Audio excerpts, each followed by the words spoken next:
Hey everybody, what's going on? It's Sonny Weaver with the Four Verts podcast. I want to talk about something we hit on earlier today on Twitter, and that's kind of this idea that, EA is taking kind of this holistic top level view at progression inside of CFM. And I want to hit on a few ideas here and really explain why I think this is going to be big for CFM. So you think about schemes, right? And so schemes, really what they are is they're an XP advantage. And so people have said, well, if they're really doing schemes, there should be some sort of negative impact. And to that, I'd say, we'll get there. In the short term, obviously, the negative impact is if I play guys in my scheme that are correct, I'm going to progress those guys quicker, which means my team's going to get better faster. Now, that extends to free agency. That extends to the draft. They've even talked about they fixed the drafts to kind of fit schemes. There's more options across the draft as far as players with different schemes. So you're going to get that in there. And you're going to see guys get drafted that may not fit your scheme that go higher because they fit someone else's scheme. So that's a big deal for the draft, especially in a 32-man CFM. Free agency kind of works the same way.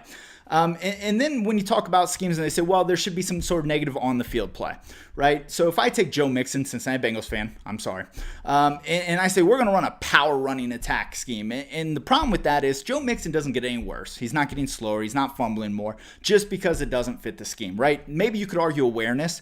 Maybe you could argue he's not as effective, but those are difficult things to try to quantify in a game where the user normally controls the halfback. So I'll give him a pass for this year. I think it's going to get built on going forward.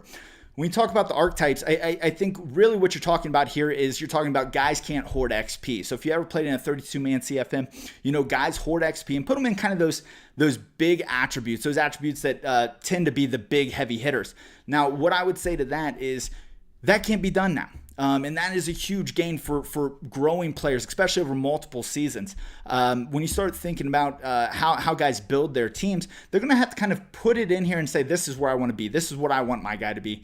And that's why that is huge. So you take all that into account. You throw in dynamic development, redone regression.